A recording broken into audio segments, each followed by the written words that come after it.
So when did the Speedway open? The Western Speedway opened on the 30th of April in 1972. A meeting was held of interested drivers sometime prior to the opening of the Speedway, and the Manor Speedway Club was formed to help run the Speedway meetings. Steve Cross was elected the first president of the club, and I was the first secretary, and Ian McPherson from Narromine was the first treasurer. We held the opening meeting of the Western Speedway at Manor on the 30th of April 1972. It was often called the Manor Speedway, but the track was registered as the Western Speedway. The racing that day started at 12 noon, and there was $200 in prize money on offer. About 30 cars from Gunnedah, Parkes, Forbes, Wellington, Narromine and Dubbo took part in the 20-event program. There was plenty of thrills in front of the crowd, and in one race Johnny Webb rolled over twice at 50 miles an hour and luckily walked away without a scratch.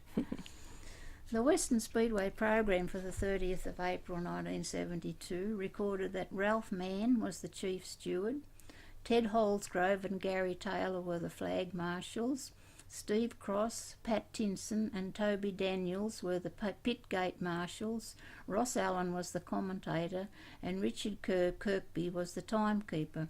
Kirkby's jewellers had a big, lovely jewellery store in Dubbo at the time. We were joined by several drivers from Gunnedah at the opening meeting. They were in the process of opening a speedway there too. Barry and Gail Holden were the promoters or owners. Barry Holden, Barry Laritson and several other drivers often came to our meetings. It was a massive job organising everything and making sure the day ran smoothly. Things like someone to run the kiosk, people to man the entrance gate and collect the money, working out a program for the day's racing, what kind of cars would we get for the opening meeting, how would we divide them into various classes which would give everyone a fair go. We ran a couple of practice days leading up to the opening to iron out some of the problems. For example, flagmen had to be found and learn the meaning of the different coloured flags, flag marshals who knew the race rules and who could deal out appropriate penalties when required and keep the drivers in line. And Rae Fidock had to learn the tricks of watering the track and keeping the dust down without making the track slippery and dangerous. Then he had to learn how to water and grade the track after each meeting using the old green grader, roll it, mostly using our neighbour Vince Bloing's truck, which I think had bogey wheels on the back, and get it all prepared for the next meeting. Ross usually drove the water truck. He had the best knowledge of where to put the most water on the track in between races, having built the track from scratch. As the promoter and owner of the Speedway, and also the licence holder, he had many responsibilities.